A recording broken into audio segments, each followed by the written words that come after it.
Hei og velkommen, jeg heter Jostein Rensel. Jeg heter Martin Orflot. Jeg heter Guro Fagervik. Og jeg heter Bowie Buvrø. Og i dag så skal vi snakke om tannleger. Og vi skal snakke om partnerskap og kapasitetsbygging i Afrika, spesielt i Guinea, der hvor vi har gjort veldig mye spennende de siste 10-15 årene. Ja. Gleder dere til det. Vi skal treffe noen frivillige, og vi skal treffe noen pasienter. Velkommen til Mercy Magasinet.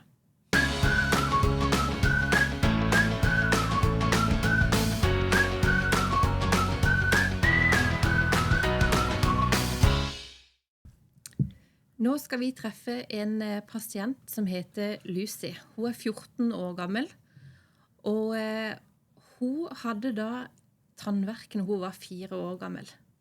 Hun hadde veldig vondt, og til slutt så datt da den tanna ut, men det var da hevelsen startet. Og hevelsen ble jo bare større og større, og det var nok mest sannsynlig på grunn av infeksjon da. Men de hadde jo ikke penger til operasjon. De fikk noen urter som de skulle prøve, men det hjalp jo ikke. Og Lucy, hun var en veldig sånn jente som var glad i å gå på skolen, og hun hadde lyst til å bli lege. Veldig blid jente. Og så kjenner hun jo at dette her veldig tungt, å gå rundt og ha så mye vondt. Og hun blir ertet og mobbet av venner. Og da kjenner hun at det blir veldig vanskelig. Men så hører mora og Lucy om et skip som gir gratis kirurgi. Og de finner da ut om Mercy Ships og tar kontakt og får lov til å komme til oss. Og når doktor Meilis, da, kjevekirurg fra Sveits, ser Lucy, så sier han jo at dette her en veldig aggressiv svulst som hun har fått, som kommer bare til å vokse og vokse, og som vil gå utover både pust og prating. Etter hvert vil hun da slite med å spise, og til slutt vil hun da kunne bli kvelt. Så Lucy, hun får operasjon. Operasjonen varer i 5 timer, men den blir vellykket, og hun får da et nytt liv og nye muligheter. Se videre her. I like for study. My favorite school name, mathematics. And she like helping people. If you go to this team, she met you there, you are doing your washings or doing whatever, she will help. That's Lucy.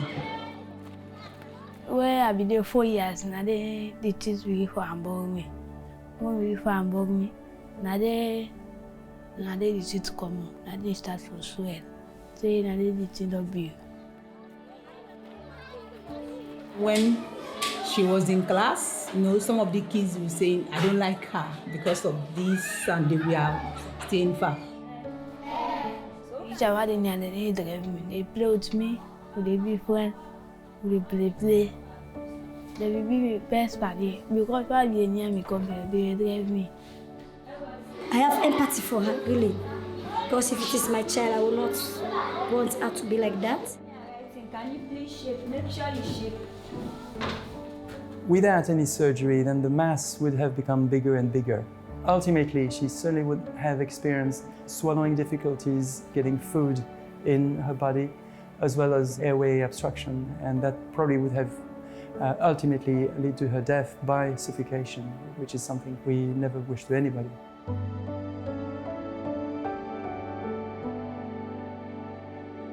It's Lucy, right? Lucy? Nice to meet you. And your mum, is that right? I know one day, yeah, we're going to do so. So Lucy was actually the first pediatric patient that I took care of here. You know, she's funny. She's the first person that ever got me up dancing at work, because when she wanted you to do something, you did it. I don't know how that happens, but you did. But me got a hold with Jerry because we be friends.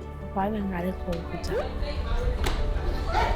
And the people here, including Lucy, they see it as my life just started. Let's celebrate that. Let's have a good time because look at everything that's going to happen for me now. I think now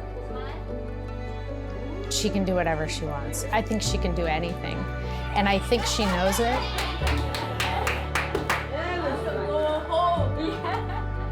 What do you want to What have you going to do? I said, the road me so. Now I go to me going there. I don't go to his old man. As soon as the kids saw the vehicle, they are, people are just, we are just jubilating. We are very happy by then. Well, I think there's a hope. Seeing Lucy now, it is better much. That's why we use Ubuntu. I cannot be happy when people around me are not happy. But when everybody around me is happy, I'm happy. So Lucy is happy. We are all happy in class. And we are so happy to have her because she's wonderful. Yes.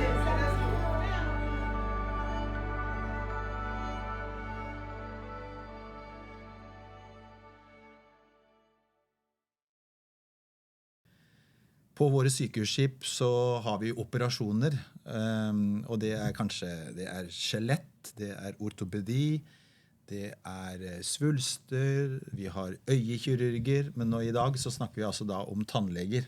Og i verste fall blir det tannkirurgi. Ja. For det handler jo om det er livreddende kirurgi. Det er jo det. Ja. Det så du jo Lucys historie. Du har jo vært i Guinea, Bobby, tidligere. Ja, jeg har vært der 2 ganger. 2 ganger? 2 ganger i Guinea. Ja. Så ja, utrolig fint land, utrolig fint folk. Ja. Altså det er jo folk spør meg ofte, hva er favorittlandet ditt?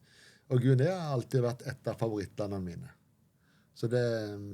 For jeg er nå på vestkysten av Afrika. Ja, det er nabolandet til Sierra Leone, som vi ligger i nå. Ja. Så det ligger rett nord for Sierra Leone. Ja. Eller Sierra Leone, som vi sier på norsk. Ja. Fordi i 2013 så kom det jo en frivillig på skipet vårt, som heter Dr. David. David Ogai. Ja, David Ogai. Jeg husker når han kom. Han hadde tatt kurset i Texas på langtidsmannskap og skulle på skipet og jobbe som tannlege. Han var ganske nyutdannet på den tida.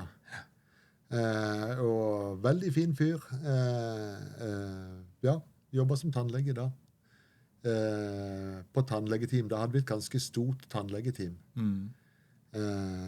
David så problemene som var på tannlegeskolen, for de hadde satt opp klinikken til Mercy Ships på tannlegeskolen. Ja, forstår. Og han så liksom problemene de hadde der. Altså, de gikk på skole der, var de 6 år, uten å sette en åpen munn. Og når du er ferdig utdannet tannlege, så skal du få deg jobb som tannlege, og aldri hatt en pasient. Teoriutdanning, rett og slett. Teoriutdanning. Er du aldri tur til å gå til en tannlege som aldri har sett en åpen munn? Nei. Så han begynte vel egentlig med å skrive om alle prosedyrer for skolen. Og når skipet kom tilbake igjen, var det i 2018, så skjønte David at ok, dette går jo ikke, vi kan jo ikke la disse være igjen. Så han sa klart ifra at jeg blir igjen i Guinea på skolen her, og jobber videre herfra. Og Mercy Ships var litt, ja, men vi har jo ikke noe, vi skal jo ikke det. Dette er jo ikke vårt opplegg. Vi driver med sykehusskip, liksom. Skip. Nei, men han mente at her skal jeg være. Og fikk det igjennom at han skulle være der. Og han har jo vært der siden. Jeg vet at under pandemien så måtte han reise og var vekke var det 2 måneder før han ikke klarte å holde seg vekke lenger. Så reiste han tilbake til Guinea. Han er egentlig fra USA. Så han var vekke 2 måneder og kom tilbake igjen. Og nå har de jo startet opp, de har bygd et nytt eller tannlegesenter på universitetet, og det er jo et kjempeopplegg som han har startet der.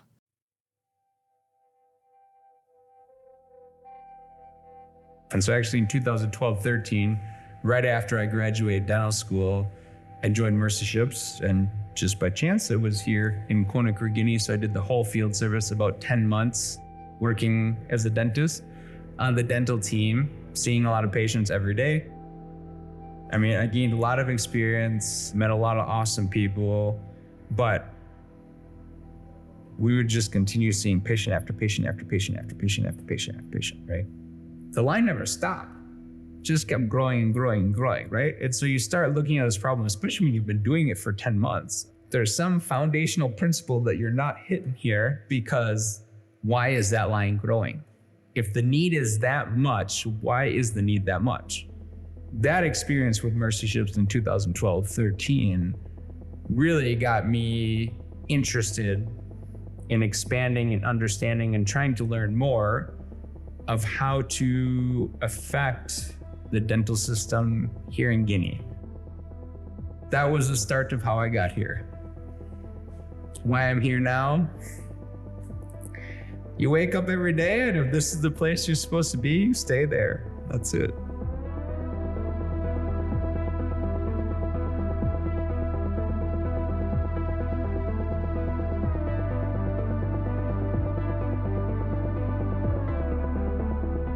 We decided to do our dental program at the dental school. So initially we just renovated the space. They allowed us to use a room for our normal Mercy Ships dental program. And then during the field service, the dean at the time asked if we could incorporate some of the students into our program so they can get some experience in clinic. And that was kind of the birth of how we really started forming a true partnership with the university and the dental department. The reason we have started focusing more on dental education here in Guinea is you notice there's a huge problem with the health workforce gap. In the US, we're used to one dentist per 2,000, 3,000, 5,000 people. You go to some African countries, you're at 1 per 1 million. And so that is the issue that you have, is you can't even really start talking about dental being functional and developed and be able to treat the population because you don't even have a health workforce to start that conversation. If you don't have dentists in country, you can't provide dental treatment, okay? You cannot have dentists in country unless you have a dental school.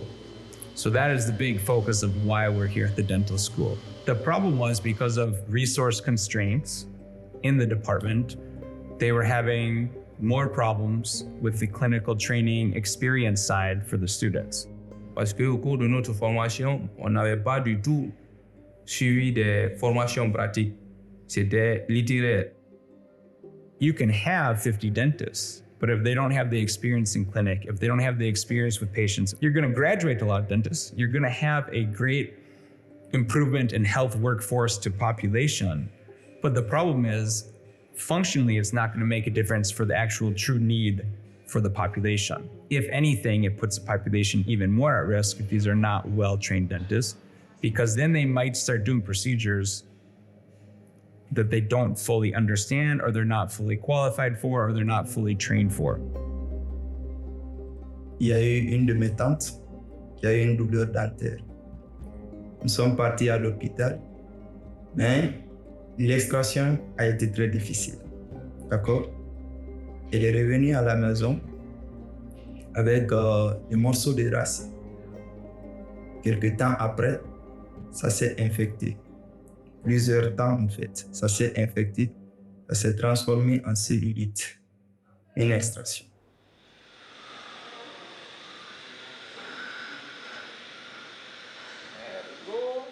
Donc, j'ai vu ça comme une chance pour moi de venir suivre la formation afin d'être prêt pour pouvoir aider la population.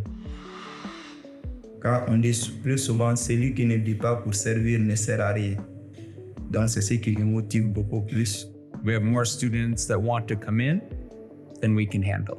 And that's not due to the personnel here, it's due to the actual physical space for training. So we are expanding the dental school by creating a clinical training center, right? And that's doubling the amount of dental chairs, along with tripling, quadrupling the amount of dental radiology areas, and then we'll be tripling, quadrupling the size of the dental simulation space for students. And those are kind of the areas we've seen over these past 3-4 years that make the biggest impact of improving the clinical skills for students. Donc, je pense que pour moi, c'est déjà une bénédiction divine que nous ayons eu l'opportunité de développer le département à ce point.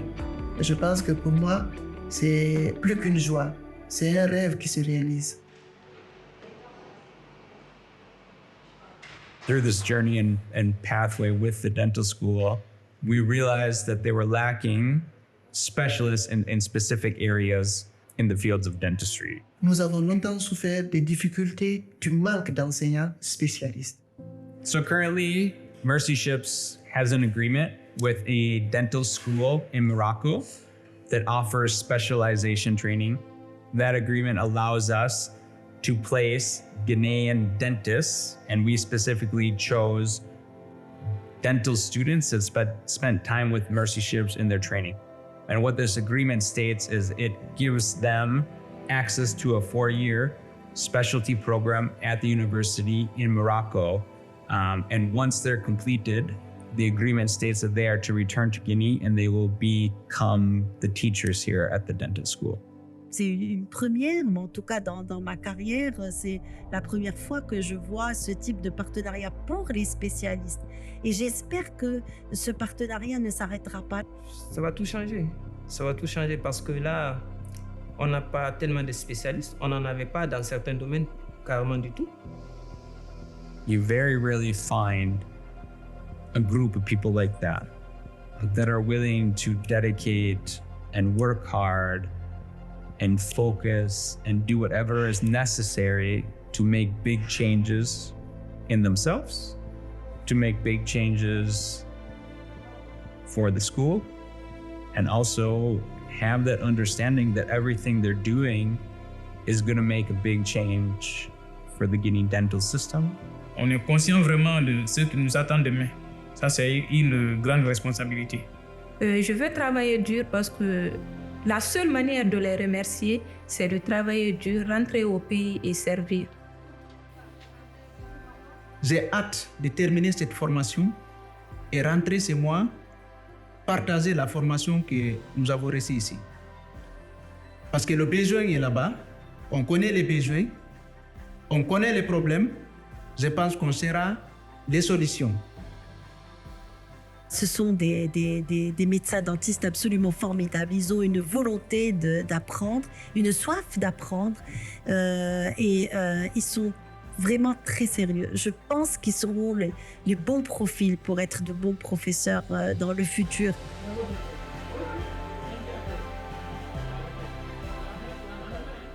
Dr David a inculqué en nous la force, le courage d'apprendre.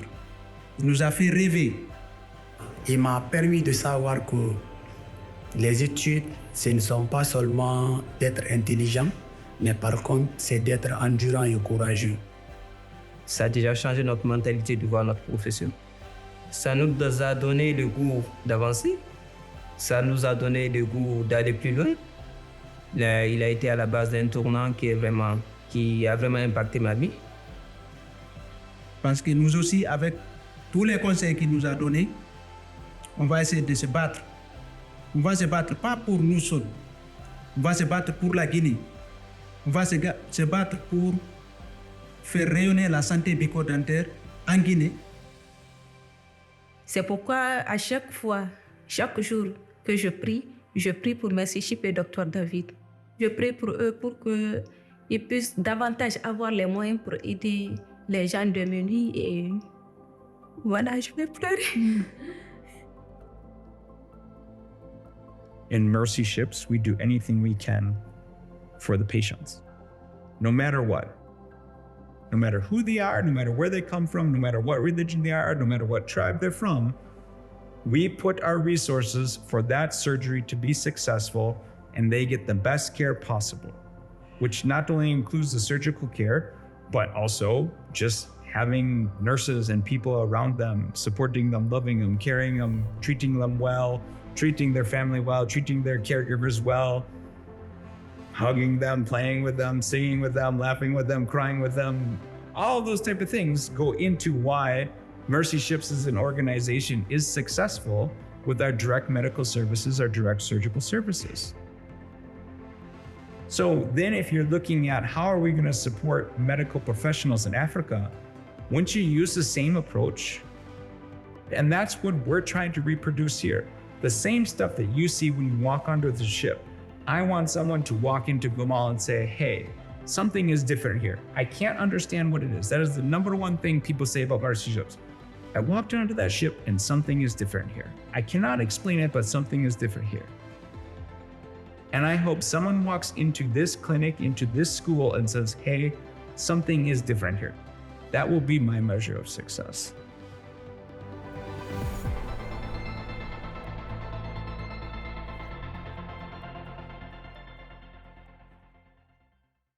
Dette jo et flott eksempel på samarbeid, og at organisasjoner kan samarbeide, Martin. Absolutt, og det her jo et eksempel på best practice, spør du meg. Ja. Hvor vi kommer med skipet og ser et behov, og blir værende og jobber med lokalbefolkningen for å løse det problemet som de har, og som de kjenner på kroppen, og som de vet best. Så dette jo en modell som vi i Mercy Ships ønsker å multiplisere i andre områder også, ikke bare innen tannhelse.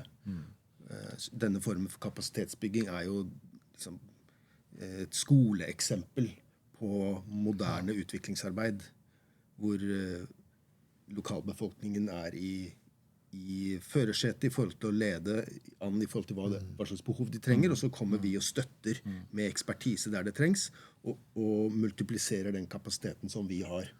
Så dette her så veldig bra at David Uga var så innbitt og ikke ga seg på det der, at vi fikk lov til å se dette vokse fram, for dette et fantastisk resultat. Hva var det han sa? En tannlege per million, nesten, var det det? Det var helt ekstremt.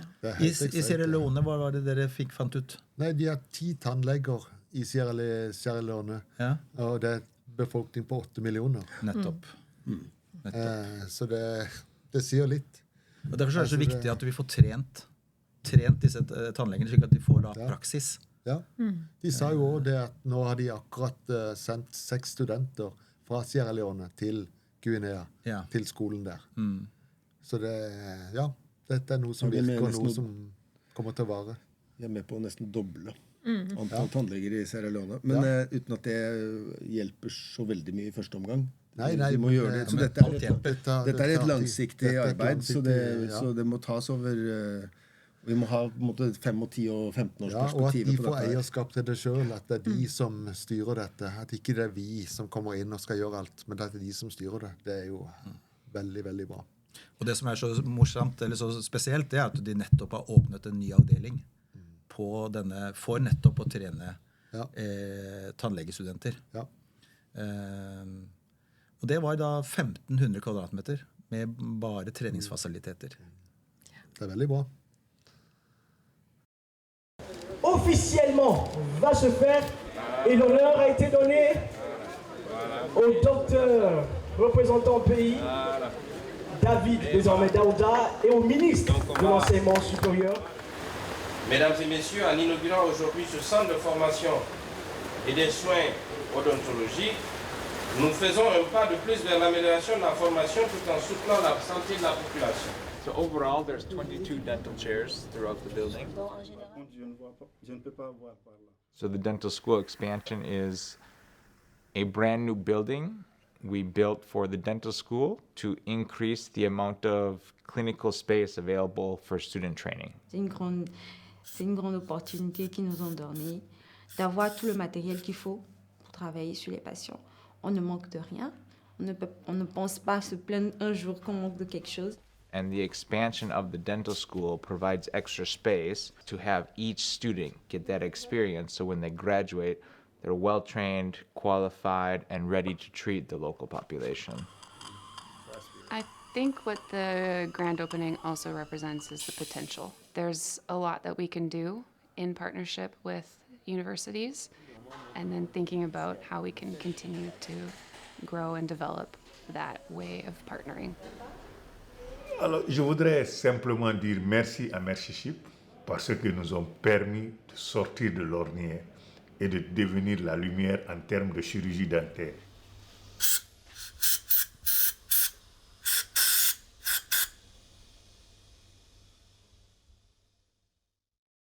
Du fornøyd med smilet ditt, Guro? Ja, det må jeg vel si at jeg. Men hvis du hadde manglet noen tenner, eller hvis det hadde vært problemer med tann... Da hadde jeg nok ikke kjent at det var så gøy å smile, nei. Nei, for det var det nettopp doktor Kamara opplevde, at kvinner, og menn selvfølgelig, men at de ville skjule seg. Man snakker om at i Afrika så har man også et ansiktsspråk, altså språket, man trenger da ansiktet for å uttrykke seg. Og det må gi med smil. Det å smile til mennesker og være glad og smile, det jo naturlig for alle mennesker. Ja.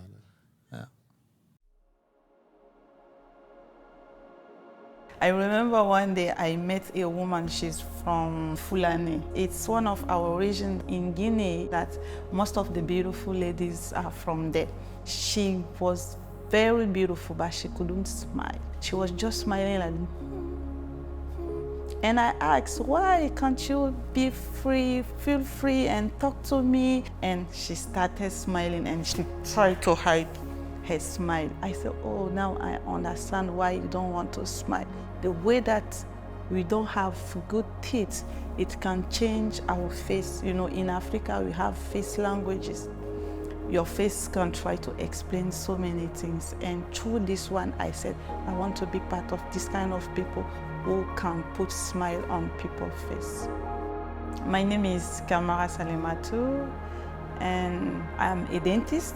With Mercyship, I've been on board for now almost 3 months.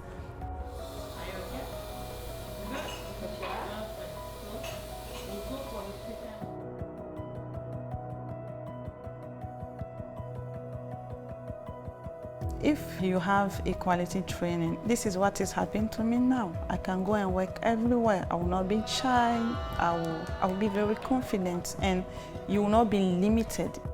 Yeah, have you been another dentist too? Yeah. I was working for 7 years as a dental teacher next to my normal dental work that I was doing. And I came in contact with the Gamal Dental Clinic where Mercyship was working. So at that time, we started doing a lot of things online, meetings online, and also teaching online. It's really nice to have Salamatu now here because I really got to know her from the online lessons. Marika, she's always saying, you are now my colleague, but I don't see her like this. With her, I'm still learning, you know. She's still my teacher. On board, I have so many patients here. They make my day very wonderful. The dental clinic at this moment is serving 3 groups of patients. We see the crew, then we have another group that's the local people who work on board. We call them the day crew.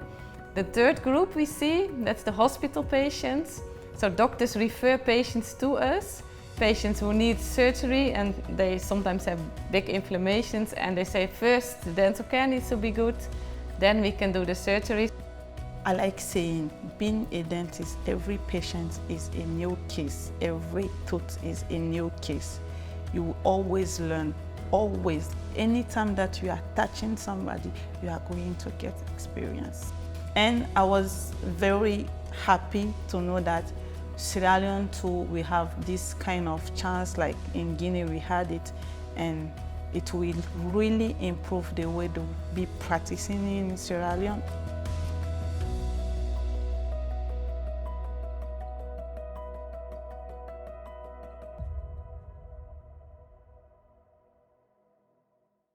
Det skjer veldig mye spennende i Mercyships, og vi kan ikke klare å vise alt i disse programmene. Men nå har jeg spurt Jostein og Bowie og Guro om de kunne finne fram en liten sånn godbit, eller en liten historie, et eller annet de har lyst til å dele, og få litt sånn fram for dere som ser på. Så hva har dere tatt med dere da?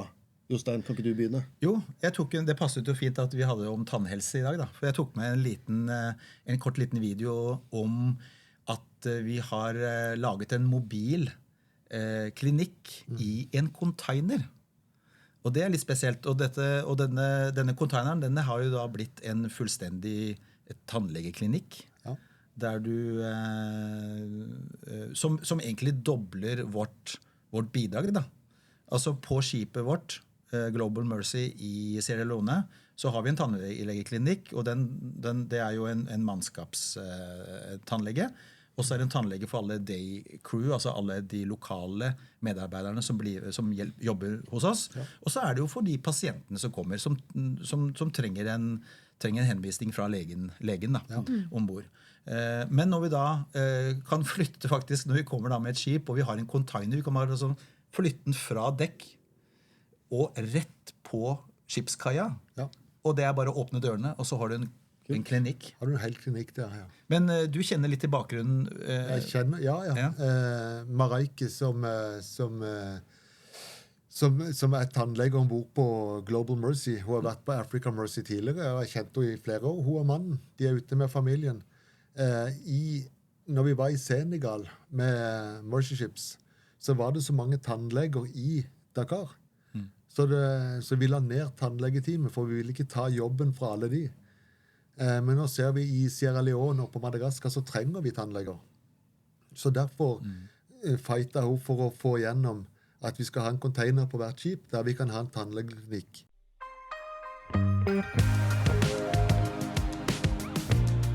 So today is a very special day. The Hospitainer, our dental clinic in a container arrived yesterday evening, and today we're going to open it. There should be a whole dental clinic inside, so we can double the impact we make on our patients and make the dental care much better.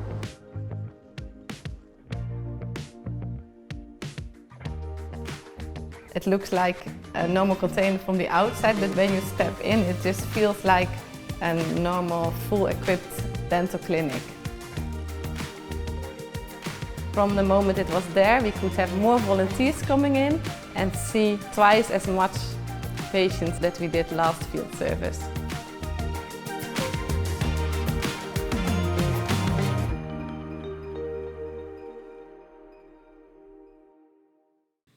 Hospitainer, flott Jostein, det var gøy å se. Guro, hva har du? Du, jeg har en historie. Dere husker kanskje lille Anjara. Hun var første pasient i Madagaskar når Africa Mercy kom ned der. Og hun hadde dobbeltsidig leppespalte. Og nå skal vi kunne se faktisk når hun kommer hjem og se reaksjonen da til familien rundt og første møte med henne når hun har fått operasjonen. Det synes jeg var ganske sterkt å se. Vær så god, se her.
Ja, det rørende å se en far bli så glad og beveget over å se en datteren sin. Fantastisk. Bowie? Ja, jeg har med en video som litt annerledes da, i forhold til disse andre dere har sett i dag. Men på skipene våre så har vi jo mye teknisk mannskap. Folk som jobber i maskinen, folk som jobber på dekk. Og vi har jo jenter som jobber i maskinen, og jenter som jobber på dekk. Og det synes jeg veldig gøy, at vi kan få vist at det ikke bare mannfolk som jobber der nede. Og vi fra Norge har jo vært heldige og hatt lærlinger ute. Så Tuva, som var lærling for oss, de lagde en film om maritime jenter, altså i forbindelse med den maritime dagen for jenter. Ja. Så det var verdensomspennende. Så da hadde de lagd en film om de jentene som jobber på skipet i den tekniske avdelingen. Så se på den filmen her. Jeg synes den er utrolig fin.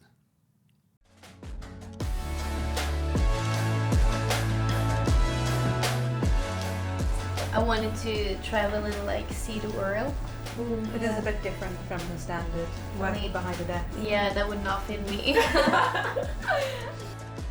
I think it can be quite challenging. You meet people that are not used to working with women. I'm normally the only girl, but coming on board Mercy ships, it really helps having other women who understand. 3, 2, 1, take it. Shall we begin? Yeah, let's go for it. For me, the beauty of traveling, seeing new places and meeting new people, it's kind of explainable. Yeah, I think I would say the same. Yeah, I have to say, yeah. travel, meeting new people, and the sunsets aren't too bad. Yeah. Right.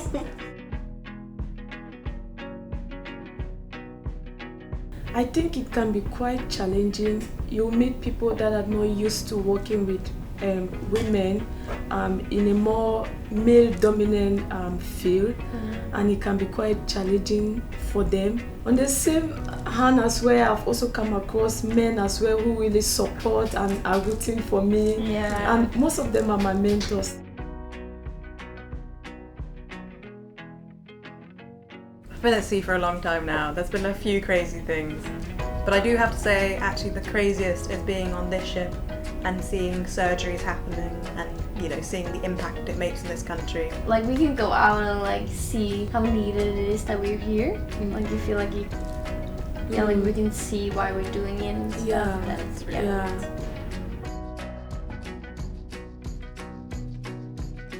I love the fact that it's like so many different cultures and people.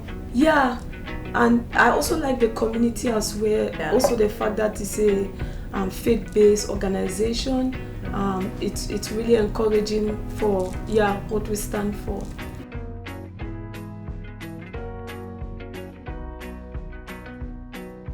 That's a tough one.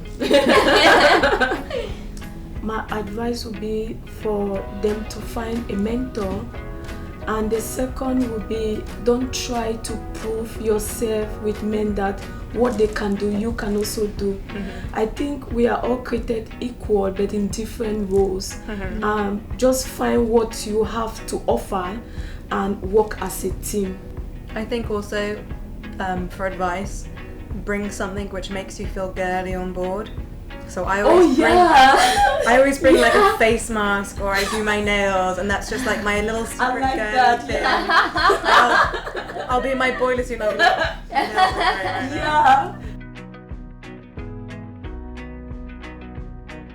It's been really nice. So I'm normally the only girl, but coming on board Mercy ships, it really helps having other women who understand what you're going through around you. So, especially here on Mercy ships, there are just so many of us. It's really quite nice. It's always encouraging when you're in the field and you don't just feel alone. As a lady there, you have other ladies you could see and work together and feel like, oh, we are all part of this as well. Yeah.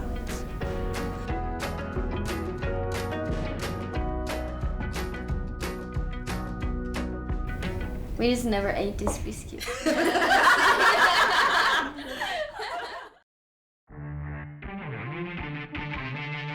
This is a drill. This is a drill.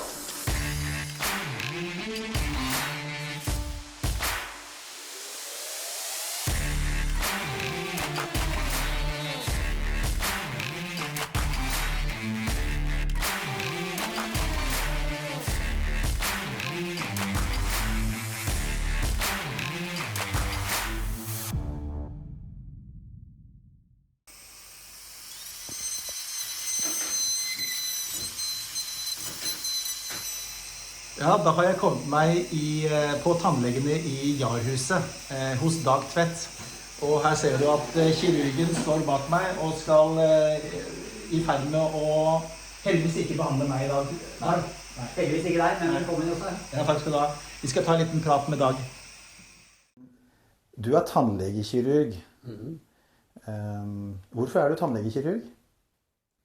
Utgangspunktet jo egentlig min historie med Mercy Ships. Det det? Ja. Ja, da må du fortelle veldig kort. Veldig kort. Ja. Nei, når jeg bodde jo på skipet noen år, for litt tid tilbake, og da når jeg drev og jobbet i Vest-Afrika, og på mange måter gjorde flere ting enn jeg hadde kompetanse til, så skjønte jeg at jeg må jo utdanne meg mer, sånn at jeg kan kirurgi. Ja. Så når jeg da kom hjem fra Vest-Afrika, så tok jeg da en 5-årig kirurgiutdanning. Oi, men du var tannlege? Ja. Ja. Ok. Når var du ute for Mercy Ships? Det var fra den lange perioden hvor vi var det som familie, var fra 2008 til 2011. Okay. Og så har jeg vært en del ganger etter det. Ja. Kortere. Ja. Hva gjorde du som tannlege i Mercy Ships? Der var det jo da, og da kom vi litt inn på dette som vi har snakket om med at vi trakk tenner. Ja. For det var, folk kom med et problem, og så sto de i lange køer, og så når de da kom endelig fram og fikk hjelp, så betydde det at vi trakk tanna dem, så de fikk lindret av smerte. Men dagen etter var det jo like mange i den køen. Nettopp. Men vi trakk mange tenner og fikk lindret mye smerte. Ja. Fordi vi ser jo at det å få komplikasjoner etter, altså en dårlig tannhelse, det jo et stort problem. Ja, det veldig stort. Og det overalt, og kanskje nesten større i Vest-Afrika enn hos oss, fordi vi har generell god helse, vi kan ta ting når det et lite hull. Vi bør ikke vente til det råtnet har blitt en infeksjon. Nei. Så tannhelsen i Vest-Afrika, den en utfordring. I dette programmet så viser vi jo hva Mercy Ships har gjort i mange år i Conakry, i Guinea. Det må jo gi inspirasjon for deg som tannlegekirurg å se at unge tannlegestudenter får praksis og trener seg. Ja, for nå snakker du vel om dette programmet som startet da 2012-2013, og som da ble satt i gang offisielt i 2018, hvor da Mercy Ships fikk være med på å bygge opp et sykehus. Altså noe så kult at vi fikk bygge opp det i Conakry, Guinea, hvor man da i stedet for å liksom holde på med fase 1, hvor vi bare trekker tenner, men køene blir ikke mindre, til at vi nå kan utdanne folk til å faktisk gjøre jobben på sin egne, i eget hjemland. Det en enorm utvikling som kjempespennende. Får du lyst til liksom å reise ut igjen? Det noe som... Ja, det synes jeg altså. Ja. Det klart for meg jeg jo opptatt av dette håndverket i faget, så jeg får nesten mest lyst til å reise og gjøre min jobb. Men det jo heldigvis da kanskje ikke behov for meg så mye etter hvert, fordi den jobben gjøres av de lokale. Og det jo målet vårt. Ja. Så liksom, vi trakk, vi får dem til å trekke, etter hvert kanskje til og med pasienten kan få behandlingsalternativer, sånn som vi vant til her. Så det en utvikling der som kjempespennende. Hvis du ser alle som sitter og ser på programmene våre og ser videoer på sosiale medier og sjekker ut Mercy Ships, så man kunne tenke seg kanskje å være frivillig. Hva vil du sagt til dem? Nei, da vil jeg sagt at det må dere gjøre, for det altså når jeg snakker om det nå, så snakker jeg om de overordnede behovene, de store, men det så meningsfylt. Det så utrolig gøy å få lov til å være der og bety noe.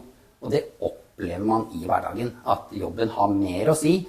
Selv om jeg glad i JAR og jeg har det fint her, så det på en måte viktigere enn den hverdagen jeg stod i der. Det noen mulighet for at du faktisk kan tenke deg å reise ut igjen en gang i fremtiden? Absolutt. Det snakker vi stadig om. Så spennende. Takk for besøket. Selv takk.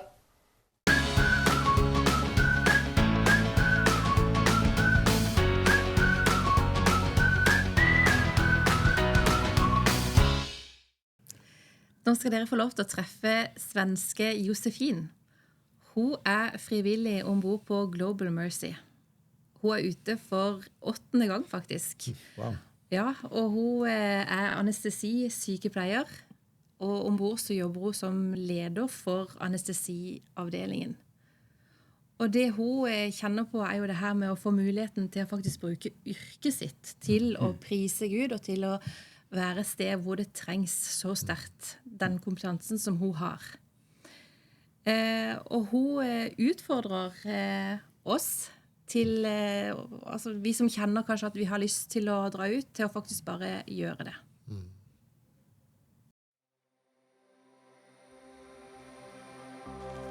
I always wanted to use my skills and my life to serve God and to bless other people. So I think my faith in that way really prompted me to go. I felt this, almost if you call it a calling, I don't know if that's a strong word, but just this need and want to do something that is bigger than myself. My name is Josefin Tapper. I am from Sweden. I work on the Global Mercy as an anesthesia team leader. In my profession, I'm a nurse anesthetist. I started volunteering with Mercy Ships in 2015. Volunteering with Mercy Ships is, I think, such an amazing chance to use your profession in a setting where you can more clearly change people's lives, I think.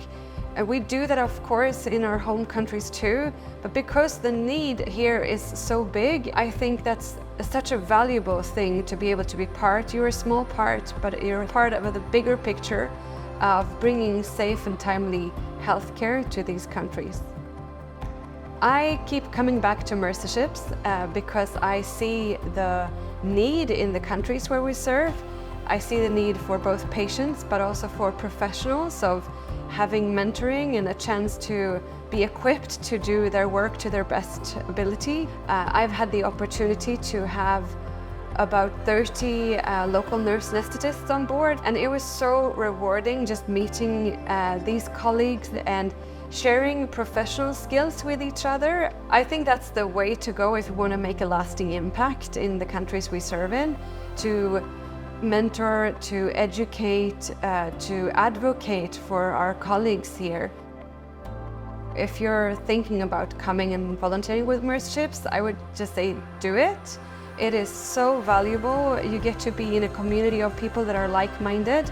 You get to work with people from different parts of the world, and you get to use your professional skills in a setting where you can really do it to the best of your ability. Meeting the patients, the caregivers, the local healthcare staff, volunteers from other countries, it opens up your world, and I don't think you're ever the same again.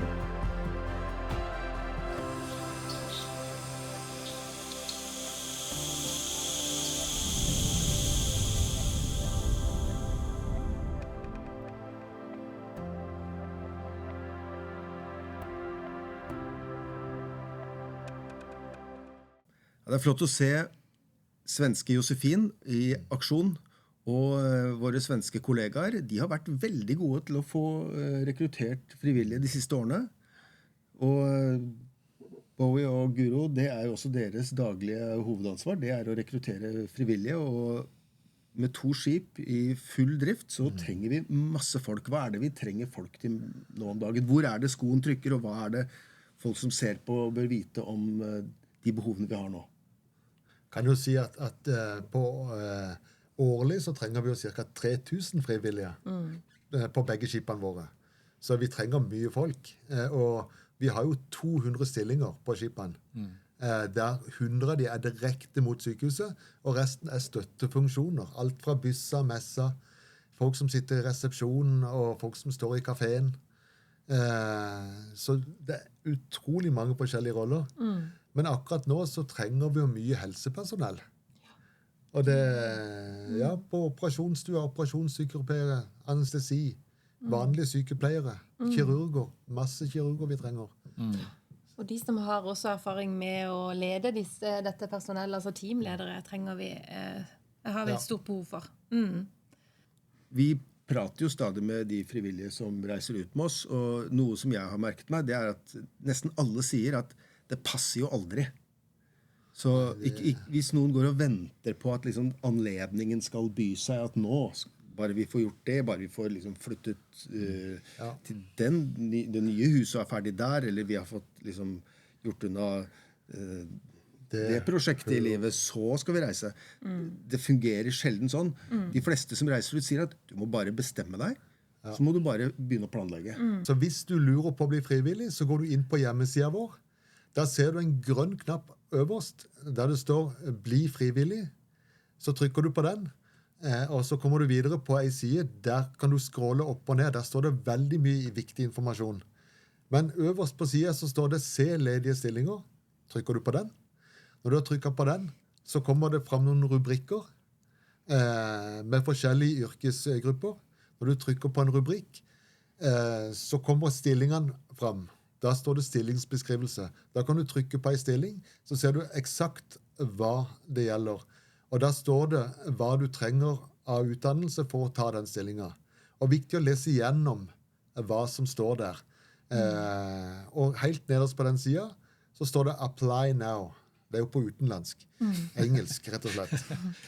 Og da trykker du på den, og da du i gang, og da kan du begynne å søke. Og da kan du også gå og se hvilke stillinger som merket med rødt, som urgent, og hvilke stillinger som merket med grønt og open. Så de stillinger som ikke merket med noe, de for øyeblikket ikke åpne, men man kan vise og melde interesse på disse stillingene. When you come with Mercy Ships, you get spoiled for the ordinary. You get an amazing opportunity to serve alongside incredible people from all different nations, all different backgrounds. And you get to serve amazing people in the countries that we serve in. And your life will be changed. You will never go back to what you were before. I think it's an incredible experience. In sub-Saharan Africa, 93% of the population can't access safe, timely, and affordable surgical care. For many, hope and healing seems out of reach. Mercy Ships is here to change that narrative. Our volunteer crew delivers life-changing surgical care and education straight to those who need it most on board our fleet of hospital ships. And it's all made possible by people just like you. Mercy Ships has changed me in the way of seeing how God redeems pain and suffering and turns it to joy in the lives of our patients and in our own lives. I came to volunteer and to give of myself, but really somehow I'm walking away with more than I could have ever hoped to receive. The beating heart of each hospital ship is its own vibrant and unique volunteer community, made up of individuals bringing their own diverse skills, languages, and cultures, all in pursuit of one life-saving mission.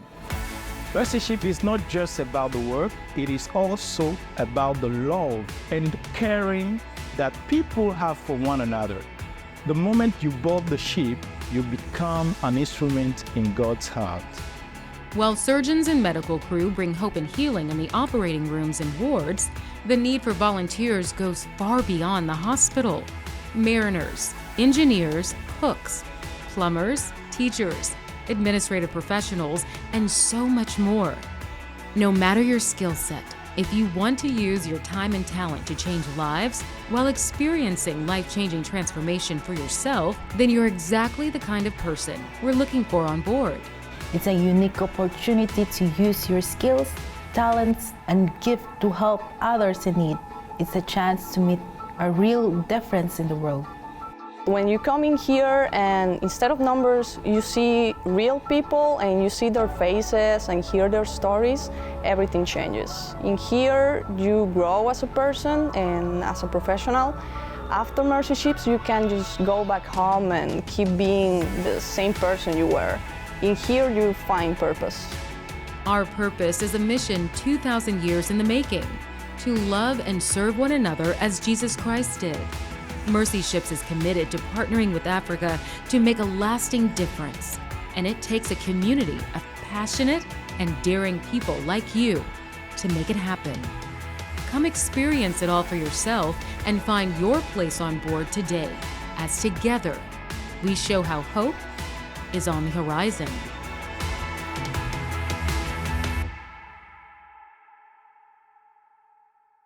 Hvis du har blitt inspirert av det du har sett i dag, så gå veldig gjerne inn på nettsiden vår og se på de ledige stillingene for å bli frivillig. Vi trenger virkelig masse frivillige. Men vi trenger også folk som med og backer opp arbeidet her fra Norge. Mercy Ships bygget på bønn, og vi trenger masse forbedere. Hvis du kunne tenke deg å be for Mercy Ships, så kan du også på nettsiden registrere deg som bønnepartner, og da får du tilsendt en sånn kopp hvor det står «La oss sette himmel og jord i bevegelse. Husk å be for Mercy Ships». På nettsiden kan du også tegne deg som abonnent på bladet vårt, Mercy Magasinet. Hvis du ønsker å lese historier om pasienter og arbeidet som vi driver, og det kommer et par ganger i året. På nettsiden så finner du også mye aktuelt stoff om hva som skjer sånn fra måned til måned. Så følg gjerne med der innimellom. Da gjenstår det for meg å si tusen takk for at du tok deg tid til å lytte til oss og se på det vi hadde å dele med dere denne gangen. Og så ses vi neste gang.